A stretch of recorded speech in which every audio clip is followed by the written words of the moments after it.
I was with 3 guys during my medical school internship.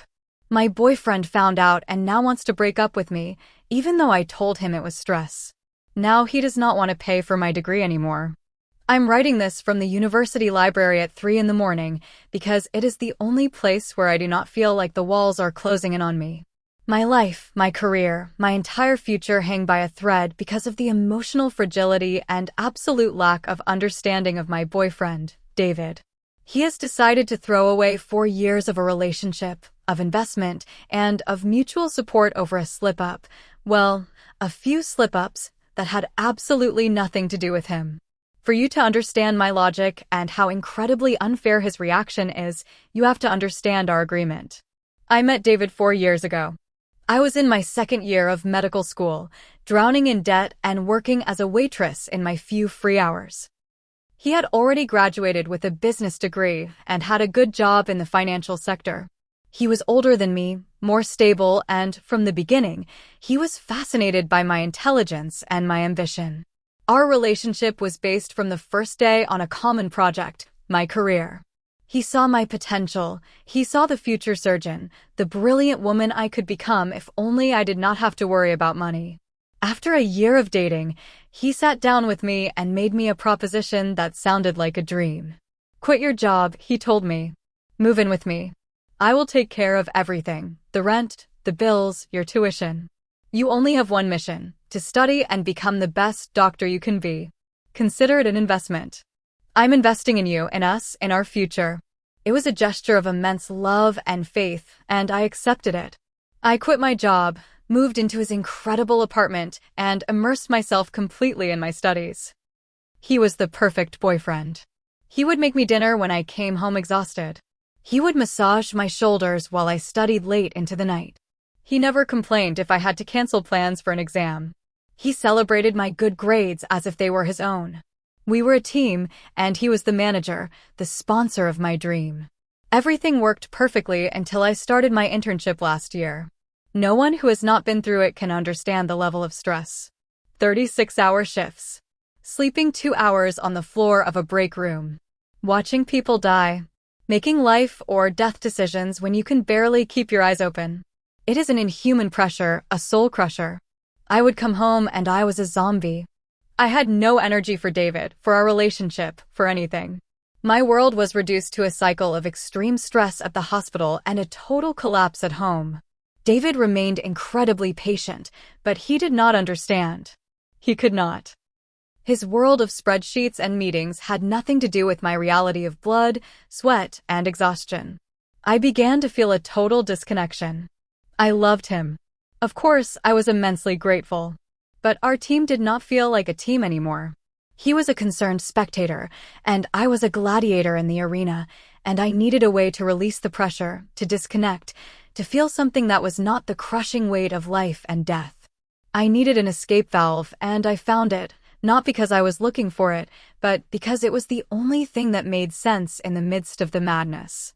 My escape valve was not a premeditated decision. I did not wake up one day and say, I'm going to be unfaithful. It was something that just happened, an almost inevitable consequence of the inhuman pressure I was under. My fellow interns, the other residents, were the only ones who understood what we were going through. We were soldiers in the same trench. The first was Marcos, a surgery resident like me.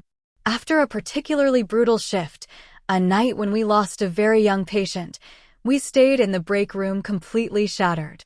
We did not talk, we did not cry. We just sat in the silence sharing the same trauma, and at some point, that need to feel something, anything other than that icy void, led us to the bed in one of the empty on-call rooms. It was not romantic, it was not out of desire, it was a release, like screaming at the top of your lungs after a catastrophe. It was a purely physical act, a way of reminding ourselves that we were still alive, that we were bodies and not just decision-making machines. The next morning we looked at each other, nodded, and went back to work as if nothing had happened. There was no awkwardness, no drama. We both understood what it had been, a survival mechanism. I did not feel a shred of guilt towards David. How could I? What happened in that hospital had nothing to do with him, or our love, or our life.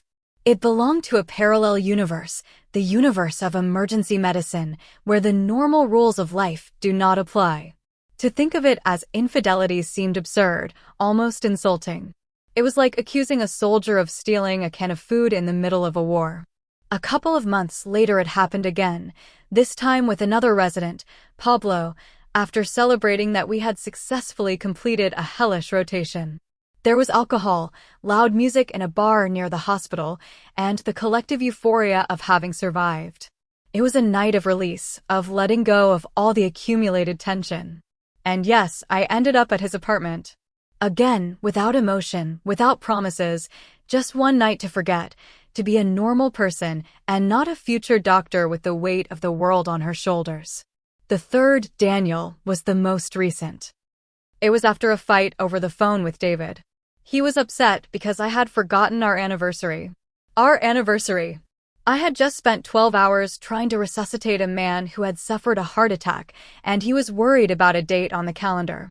The disconnection between our worlds had never been so evident. I hung up the phone feeling incredibly alone and misunderstood. Daniel, another resident, saw me crying and comforted me, and one thing led to another. In my mind, these 3 incidents were not betrayals, they were treatments. They were my way of self-medicating against the post-traumatic stress I suffered daily. They had nothing to do with love or desire. They were impersonal, almost clinical acts designed to maintain my sanity. They were a necessity, not a whim. David paid for my degree. He gave me a roof over my head, but he could not give me the one thing I needed to survive the internship, someone who understood the pressure. And if he could not give it to me, I had to find it elsewhere. It was a simple matter of survival. I never intended for David to find out. Not because I thought I was doing something wrong, but because I knew his civilian mind, his office logic, could never process the reality of my world. Protecting him from that truth was part of my duty as the person who did understand the situation. But the world has a cruel way of exposing secrets. The discovery came through one of my fellow interns, a girl named Sophia, with whom I never quite got along. Apparently, she had briefly dated Marcos, the first resident I was with, and he, in a moment of stupidity or spite, told her about us. Sophia, who coincidentally knew David's sister through a mutual friend, saw an opportunity to cause harm and took it. She told David's sister that I had a reputation at the hospital for sleeping with my colleagues. The sister, of course, told David. He confronted me last weekend. I had just gotten home after a 48-hour shift. I was so tired I could barely think. All I wanted was to collapse into bed, but he was waiting for me in the living room with a grim expression. "I need you to be honest with me, Clara," he said, his voice tense. "My sister has told me some things about you and the hospital." My first reaction was furious denial. "Are you going to believe your sister's gossip over me?" "It is not gossip if it is true," he replied. "So I'm asking you once. Have you been with other men?" I looked at him, exhausted and frustrated. I did not have the energy to lie or to build an elaborate defense. So I told him the truth. My truth. "Yes," I admitted. "It has happened with a couple of colleagues." "A couple," he pressed, and I knew he knew everything. "3," I said, my voice sounding flat. "In the last year." I saw the pain hit his face. It was a physical, visible blow, but before he could collapse in his own wound, I had to make him understand the context. "Hey, if you have made it this far, you must be liking something, right? Subscribe to the Chisme Sorio and do not miss our next big piece of gossip. We are close to the great goal of 1,000 subscribers. Now then, let us continue with the story. David, before you say anything, you have to listen to me," I began, my voice gaining strength. "This is not what you think. It has nothing to do with you, or our love, or our relationship. This is about my job, about the stress. It is a war in there, and this has been my way of surviving. They are like adrenaline rushes, mechanisms to cope with trauma. There are no feelings, no emotion. It is like taking a pill for a headache. It means nothing." I laid out my entire logic for him, the disconnection between our worlds, the inhuman pressure, the need for an escape valve. I hoped that my clinical explanation, my diagnosis of the situation, would calm him down. I hoped that the man who had invested so much in my medical career would understand that this was, in essence, a side effect of the treatment. But he looked at me as if I were speaking another language. His initial pain transformed into an icy fury. "A pill for a headache," he repeated, his voice trembling with a contained rage. "Is that what you call sleeping with 3 different men? A mechanism to cope with trauma? And what is my role in all this, Clara? Am I the idiot who stays at home paying your bills while you release stress with your colleagues?" "You are not an idiot," I cried, frustrated by his simplification. "You are my sponsor, my support. You are supposed to understand that everything I do, even this, is so I can keep going, so I can finish the degree that you are paying for. This is part of the price that has to be paid."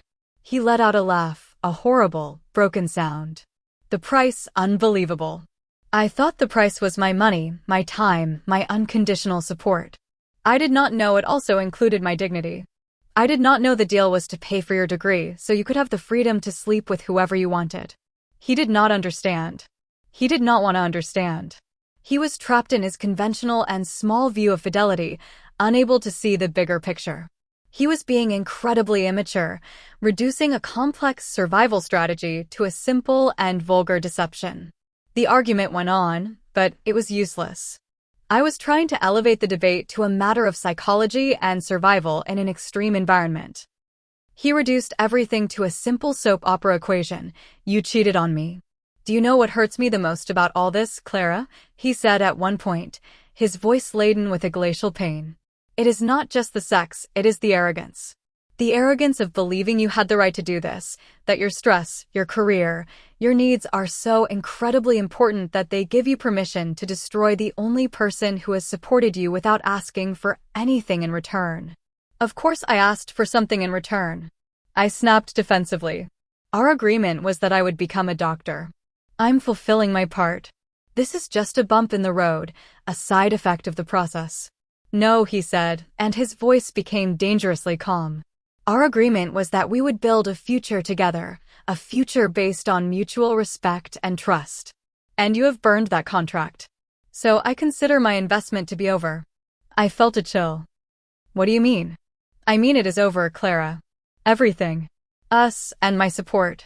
I'm not going to continue paying for the education of a person who does not respect me." I stared at him, panic beginning to overcome the indignation. "What? No, you cannot do that.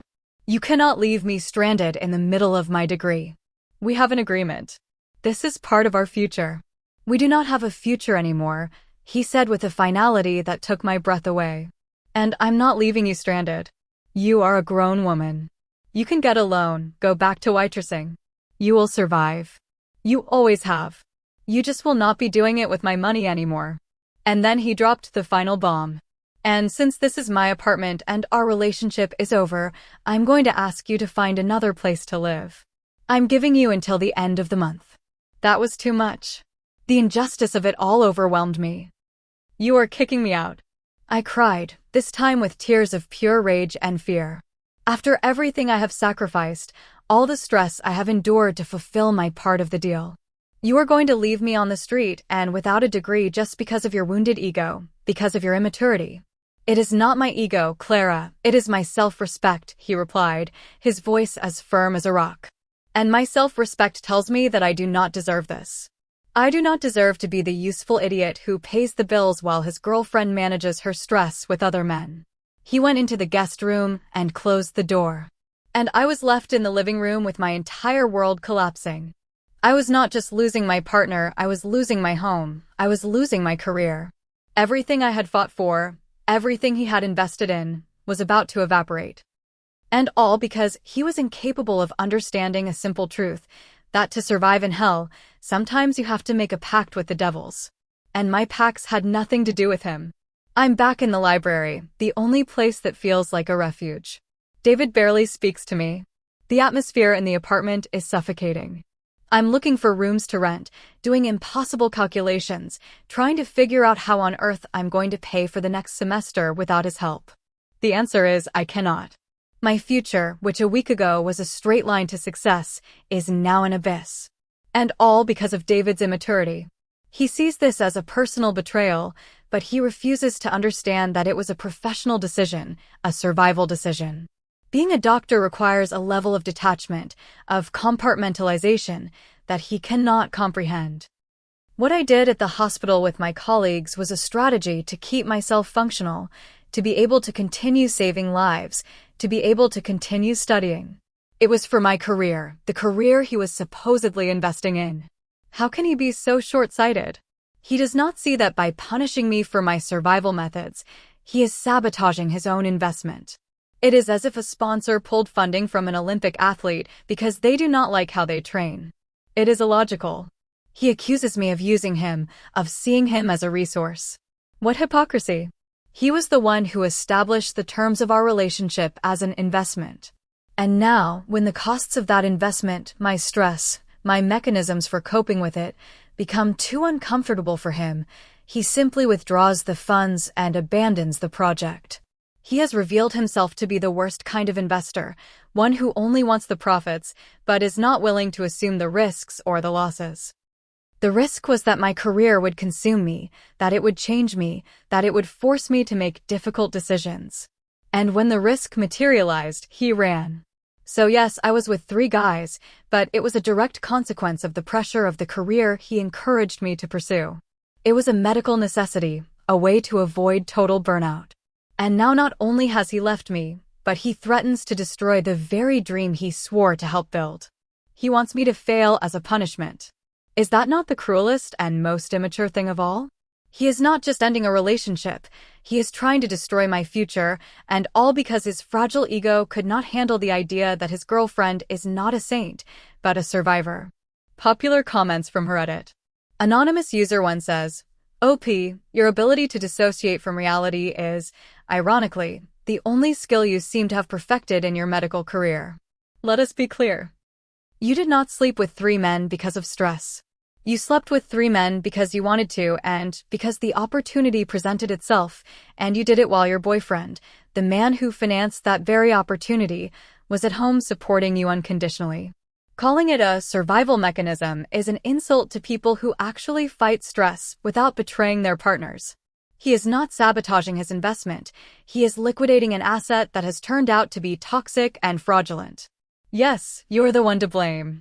Response from the OP, you cannot talk about stress if you have not been through a 36-hour shift in the emergency room. You have no idea. My reality is not yours. And no, it was not because I wanted to. It was a necessity, like sleeping or eating. It was a way of releasing a pressure that otherwise would have destroyed me. If he had been truly investing in me as a person, and not just in the doctor title, he would understand. Anonymous user 2 says, now he does not want to pay for my degree anymore. This sentence is the crown jewel. You are not even as hurt about losing him as you are about losing his wallet. You have just confirmed his biggest fear, that to you, he was a means to an end, an ATM with feelings. Anonymous user 3 says, the logic of this is part of the price is incredible. So, according to you, your relationship contract included an invisible clause that said, I, David, commit to paying for your degree and, in return, you, Clara, have permission to sleep with your colleagues to manage the stress that my money allows you to endure. Do you really not hear how delusional that sounds? Response from the OP, it is not delusional, it is pragmatic. He invested in an outcome, me becoming a doctor. My duty was to achieve that outcome by any means necessary. My method for managing stress was part of those means. If you do not like how sausages are made, do not visit the factory. He wanted the sausage, a doctor girlfriend, but he could not handle the process. Anonymous user 4 says, congratulations, you have managed to get 3,000 strangers on the internet to sympathize with a guy who works in finance. That is quite an achievement. Update 1. 2 months have passed since my life fell apart. He followed through on his threat. David gave me until the end of the month and left. I had to leave the apartment, our home, and now I live in a tiny room in a shared flat with 2 other students. It is a humiliating step back to my early years of my degree. I have had to take out an emergency student loan to pay this semester's tuition, and I have gone back to working weekends at a coffee shop. I barely sleep, I barely study. My academic performance, for the first time in my life, is plummeting. I have read the comments on my post. They called me everything: a user, delusional, narcissistic. They told me I only cared about his money, and for weeks those words tormented me. Was I that person? But in the midst of the chaos, of the exhaustion of washing dishes at 1 in the morning and then trying to study pharmacology, I have had a revelation. You all and David are wrong. No, my mistake was not sleeping with my colleagues. My mistake was accepting David's deal in the first place. I have realized that our relationship was not a partnership. It was a transaction with abusive terms. He was not my sponsor, he was my owner. In exchange for his money, he bought the right to my gratitude, to my absolute fidelity, to my conformity. He bought a version of me that would fit his expectations. And the moment I deviated from that script, when I showed myself to be a real person with messy needs and coping mechanisms, he executed the termination clause. This is not a simple romantic heartbreak. It is a perfect example of the dynamic of economic power in relationships. He had the power, and when he felt that my behavior threatened that power, by finding support outside of him, he used it to destroy me. He did not leave me, he foreclosed on me. My slip-ups were not the cause of the breakup, they were the symptom of a fundamentally unbalanced relationship.